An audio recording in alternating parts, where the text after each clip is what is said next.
कभी मुंबई की तंग गलियों में एक आम सा लड़का चलता था। एक ऐसा लड़का जिसका बाप खुद पुलिस में मुलाजिम था। घर का माहौल आम था, जिंदगी भी आम थी, मगर वक्त ने इसी लड़के को एक ऐसे नाम में बदल दिया जिसका जिक्र आते ही जुराइम, खौफ, पैसा, सियासत, खुफिया नेटवर्क, दहशतगर्दी के इल्जामात और अंडरवर्ल्ड की पूरी दुनिया सामने आ जाती है। ये कहानी सिर्फ एक शख्स की नहीं, ये कहानी उस सिस्टम की है जहां गुर्बत, लालच, ताकत, बदला, सियासत और जुर्म मिलकर एक ऐसी तारीख दुनिया बनाते हैं जिससे निकलना आसान नहीं होता। ये कहानी है दाऊद इब्राहिम कास्कर की, एक ऐसे शख्स की जिसने मुंबई की गलियों से अपना सफर शुरू किया, फिर अंडरवर्ल्ड का हिस्सा बन गया, फिर अपना नेटवर्क बनाया और आखिरकार एक ऐसा मतलूब शख्स बन गया जिसके बारे में आज भी दुनिया ये सवाल करती है कि आखिर वो कहाँ है, कैसे जिंदा है और इसका नेटवर्क आज भी कैसे चलता है। दाऊद इब्राहिम 26 दिसंबर 1955 को भारतीय रियासत महाराष्ट्र के इलाके रत्नागिर के करीब पैदा हुआ। इसका मुकम्मल नाम दाऊद इब्राहिम कास्कर बताया जाता है।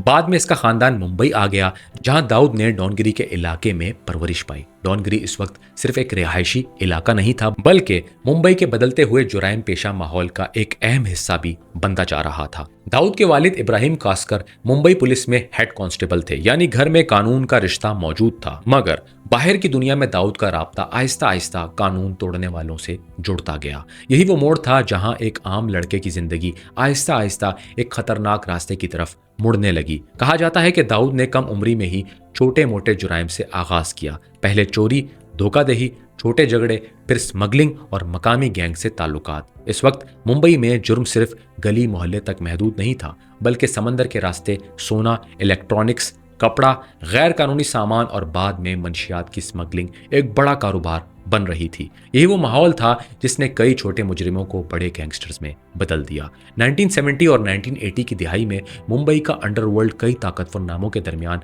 तकसीम था। हाजी मस्तान, करीम लाला, वारदा राजन, पठान गैंग और दूसरे कई गुरु शहर के मुख्तलिफ हिस्सों पर असर रखते थे। हर गुरु का अपना इलाका, अपना कारोबार, अपनी ताकत और अपना खौफ था। इस माहौल में दाऊद ने देखा कि जुर्म सिर्फ बंदूक का खेल नहीं, बल्कि राब्तों, पैसे, वफादारी, खौफ और वक्त पर सही फैसला करने का खेल है। यही वजह थी कि दाऊद ने सिर्फ एक गैंगस्टर बनने के बजाय एक पूरा नेटवर्क बनाने का सोच लिया। दाऊद ने अपने भाई शब्बीर इब्राहिम कास्कर के साथ मिलकर अपना ग्रुप बनाना शुरू कर दिया। शुरू में ये ग्रुप मुंबई के मकामी जुराइम में शामिल था, मगर जल्द ही इसने अपनी अलग शनाख्त बनाना शुरू कर दी। दाऊद का तरीका पुराने गैंगस्टर से मुख्तलिफ था। वो सिर्फ ताकत पर नहीं चलता था, वो मालूमात जमा करता था, पुलिस, सियासत, कारोबार और फिल्मी दुनिया के माहौल को समझता था और फिर इसी समझ को अपने फायदे के लिए इस्तेमाल करता था। दाऊद ने यह जान लिया था कि जिसके पास पैसा, खौफ और राब्ते हों, वो शहर के अंदर बैठकर भी पूरा निजाम हिला सकता है। फिर एक बड़ा वाकया हुआ जिसने दाऊद की जिंदगी को बदल दिया। इसके भाई शबीर को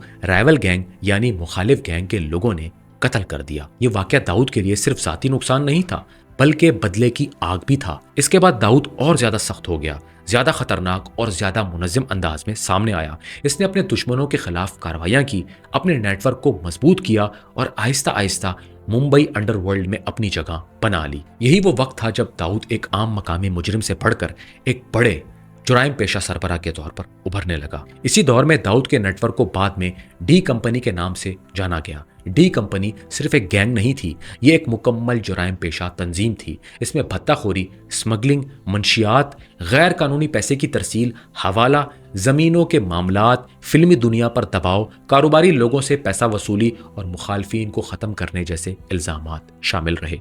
दाऊद ने अपने नेटवर्क को इस अंदाज में बनाया कि एक शख्स पकड़ा भी जाए तो पूरा निजाम ना टूटे। यही एक बड़े जुराइम पेशा नेटवर्क की असल ताकत होती है। 1980 की दिहाई में दाऊद का असर मुंबई से बाहर भी फैलने लगा। इसने दुबई को अपने लिए एक अहम मरकज बना लिया। इस वक्त दुबई तेजी से कारोबार, सोने, रियल एस्टेट और आलमी राब्तों का शहर बन रहा था।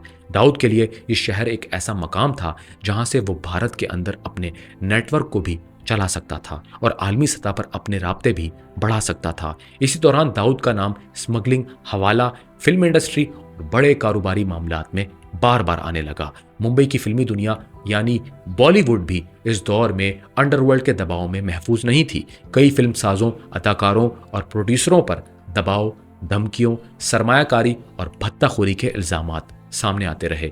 दाऊद और डी कंपनी के बारे में कहा जाता है कि उन्होंने फिल्मी दुनिया में पैसे और खौफ दोनों के जरिए असर कायम किया। कुछ फिल्मों की फाइनेंसिंग, कुछ लोगों को धमकियां, कुछ से पैसा वसूली और कुछ वाकयात ने इस दौर की बॉलीवुड को एक खौफनाक साया दे दिया था। ये वो जमाना था जब फिल्मी दुनिया की चमक के पीछे अंडरवर्ल्ड का अंधेरा भी मौजूद था। लेकिन दाऊद की कहानी का सबसे बड़ा और सबसे खौफनाक मोड़ 12 मार्च 1993 को आया। उस दिन मुंबई में एक के बाद एक धमाके हुए। ये भारत की तारीख के सबसे बड़े दहशतगर्द हमलों में से एक थे। सरकारी और आलमी रिपोर्ट्स के मुताबिक इन धमाकों में 257 अफराद मारे गए और सैकड़ों जख्मी हुए। इन धमाकों के बाद दाऊद इब्राहिम, टाइगर मेमन और डी कंपनी का नाम मरकजी तौर पर सामने आया। दाऊद पर इल्जाम लगा कि इसने इन हमलों की मंसूबाबंदी, मदद और नेटवर्क फराहम किया। अमरीकी महकमा खजाना भी दाऊद और डी कंपनी को 1993 मुंबई धमाकों के हवाले से जिक्र करता है। 1993 के धमाकों ने दाऊद को सिर्फ एक अंडरवर्ल्ड डॉन से बदलकर आलमी सतह पर मतलूब शख्स बना दिया। भारत के लिए वो सबसे बड़ा मफरूर बन गया। इसके खिलाफ मुकदमात, इंटरपोल नोटिस, आलमी दबाव और पाबंदियां लगी। दाऊद का नाम दहशतगर्दी, मंशियात, हवाला नेटवर्क और आलमी जुराइम के साथ जोड़ा जाने लगा। 2003 में अक़वाम मुत्तहिदा की पाबंदियों वाली फुर्सत में भी दाऊद इब्राहिम का नाम शामिल कर दिया गया और अमरीकी इदारों ने भी इसे दहशतगर्दी और मंशियात से मुतालिक पाबंदियों में शामिल कर लिया। 1993 के बाद दाऊद के बारे में सबसे बड़ा सवाल यह बन गया कि वो कहाँ है।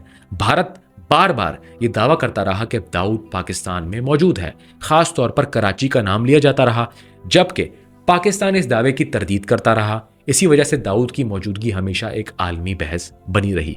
कभी इसके कराची में होने के दावे सामने आए, कभी दुबई, कभी दूसरे ममालिक, मगर इसकी गिरफ्तारी कभी नहीं हो सकी। यही वो चीज़ है जिसने दाऊद को एक पुरस्कार किरदार बना दिया, एक ऐसा शख्स जिसका नाम हर जगह है मगर वो खुद कहीं नजर नहीं आता। दाऊद की ताकत सिर्फ इसके छुपने में नहीं थी, बल्कि इस नेटवर्क में थी जो इसके नाम से चलता रहा।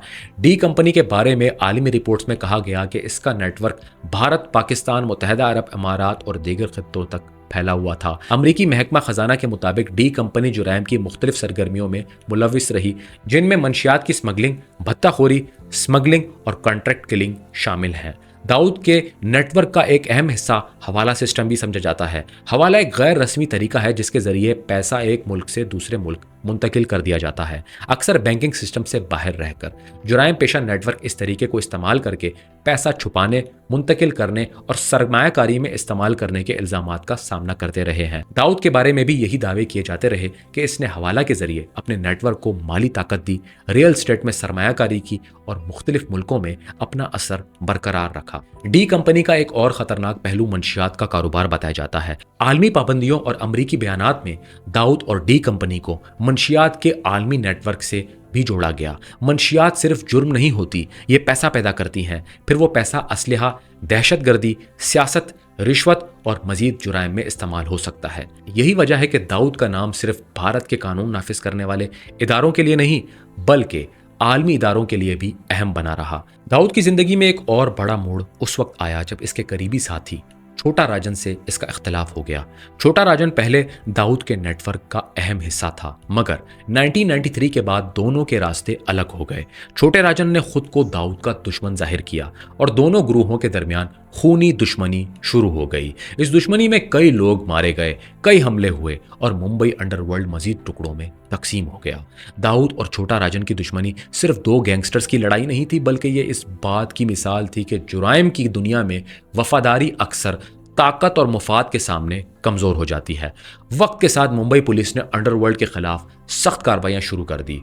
कई गैंगस्टर्स पुलिस मुकाबलों में मारे गए, कई गिरफ्तार हुए, कई बैरून मुल्क भाग गए और कई ने अपनी ताकत खो दी। मगर दाऊद का नाम खत्म नहीं हुआ। इसकी वजह यह थी कि दाऊद खुद मुंबई से बाहर था। इसका नेटवर्क कई हिस्सों में फैला हुआ था और वो बराह रास्त सामने आने के बजाय पर्दे के पीछे रहकर काम करता रहा। यही हिकमत अमली इसे दूसरे गैंगस्टर्स से मुख्तलिफ बनाती है। दाऊद की ज़ाती ज़िंदगी भी हमेशा खबरों का हिस्सा रही। इसके ख़ानदान, बच्चों, रिश्तों और कारोबारी राब्तों के बारे में वक्तन फ़वक्तन रिपोर्ट्स आती रही। इसकी बेटी की शादी पाकिस्तानी क्रिकेटर जावेद मियांदाद के बेटे से होने की खबर भी मीडिया में बहुत मशहूर हुई। इस वाक़े ने दाऊद के पाकिस्तान से ताल्लुकात के दावों को मजीद बहस का मौजू बनाया। अगरचे ऐसे मामलात में बहुत सी बातें दावों, रिपोर्ट्स और सरकारी इल्ज़ामात पर मबनी होती हैं, इसलिए हर बात को साबित शुदा हकीकत के तौर पर बयान करना बिल्कुल दुरुस्त नहीं। आज अगर दाऊद इब्राहिम की मौजूदा सूरत हाल को देखा जाए तो सरकारी तौर पर वो भारत को मतलूब है। आलमी पाबंदियों की फुर्सतों में इसका नाम मौजूद है और इसके नेटवर्क के खिलाफ कार्रवाइयों की खबरें आज भी सामने आ रही हैं। हालिया रिपोर्ट्स के मुताबिक भारतीय इदारों ने दाऊद मुंसलिक मुबैना मुंशियात नेटवर्क के किरदारों के खिलाफ भी कार्रवाइयां की हैं, जिससे यह तासर मिलता है कि डी कंपनी का नाम आज भी कानून नाफिज करने वाले इदारों की फाइलों में जिंदा है। लेकिन यहां एक अहम बात समझना जरूरी है। दाऊद इब्राहिम के बारे में बहुत सी बातें सरकारी दावों, इंटेलिजेंस रिपोर्ट्स, मीडिया रिपोर्ट्स और आलमी पाबंदियों पर मबनी हैं। इसके ठिकाने, सेहत, बराह रास्त सरगर्मियों और मौजूदा कंट्रोल के बारे में मुकम्मल शफाफ और आज़ाद तस्दीक हमेशा मुश्किल रही है। कभी इसकी बीमारी की खबरें आती हैं, कभी जहर दिए जाने की अफवाहें, कभी मौत की खबरें, मगर जब तक किसी मोतबर सरकारी या आज़ाद आलमी जरिए से तस्दीक ना हो, ऐसी खबरों को अफवाही समझना चाहिए। दाऊद इब्राहिम की कहानी दरअसल एक बड़े सवाल को जन्म देती है। एक पुलिस एहलकार का बेटा कैसे आलमी सतह का मतलूब शख्स बन गया? क्या इसकी वजह गुर्बत थी? क्या माहौल था? क्या रियासती कमजोरियां थी? क्या सियासत और जुर्म का मिलाप था? या फिर यह सब कुछ एक ऐसे शख्स की ख्वाहिश का नतीजा था जो ताकत, दौलत और खौफ के जरिए अपना नाम बनाना चाहता था? शायद जवाब इन सब चीजों के दरमियान कहीं छुपा हुआ है। दाऊद की कहानी हमें यह भी बताती है कि जुराइम पेशा नेटवर्क कभी सिर्फ एक शख्स से नहीं बनते। इनके पीछे पैसा होता है, राब्ते, कमजोर कानून, करप्ट लोग, खौफजदा कारोबारी तबका, सियासत के साये और आम लोगों की खामोशी होती है। जब ये सब चीजें एक जगह जमा हो जाती हैं तो दाऊद इब्राहिम जैसे लोग पैदा हो जाते हैं। फिर वो सिर्फ एक गली के मुजरिम नहीं रहते, बल्कि एक निजाम बन जाते हैं। मुंबई की गलियों से निकलकर दुबई के राब्तों तक, दुबई से आलमी नेटवर्क तक और फिर आलमी पाबंदियों तक, दाऊद इब्राहिम का सफर एक तारीख मिसाल है कि जुर्म अगर वक्त पर ना रोका जाए तो वो शहर से निकलकर मुल्कों तक फैल जाता है। दाऊद इब्राहिम की कहानी किसी फिल्मी किरदार की कहानी नहीं, बल्कि एक ऐसी हकीकत है कि जिसने हजारों जिंदगियों को मुतासिर कर दिया, कई खानदानों को गम दिया, हुकूमतों को चैलेंज किया और कानून नाफिज करने वाले इदारों के लिए एक तवील जंग पैदा कर दी। आखिर में सवाल यही रह जाता है कि क्या दाऊद इब्राहिम कभी कानून के कटहरे में आएगा? क्या 1993 के मुतासिरीन को मुकम्मल इंसाफ मिलेगा? क्या डी कंपनी का नेटवर्क मुकम्मल तौर पर खत्म हो चुका है या आज भी नए नामों, नए रास्तों और नए चेहरों के साथ चल रहा है? इन सवालों के जवाब शायद अभी मुकम्मल तौर पर सामने नहीं आए, मगर एक बात वाज़ा है कि दाऊद इब्राहिम का नाम बरसगीर की जुराइम पेशा तारीख में हमेशा एक ऐसे किरदार के तौर पर लिखा जाएगा जिसने जुर्म, सियासत, पैसे और खौफ को एक ऐसी शक्ल दी जिसके असरात आज तक महसूस किए जाते हैं। यह थी दाऊद इब्राहिम की मुकम्मल कहानी, एक आम लड़के से अंडरवर्ल्ड के सबसे बड़े नाम तक का सफर। एक ऐसा सफर जिसमें ताकत भी थी, खून भी था, दौलत भी थी, खौफ भी था और एक ऐसा राज भी जो आज तक पूरी तरह खुल न सका।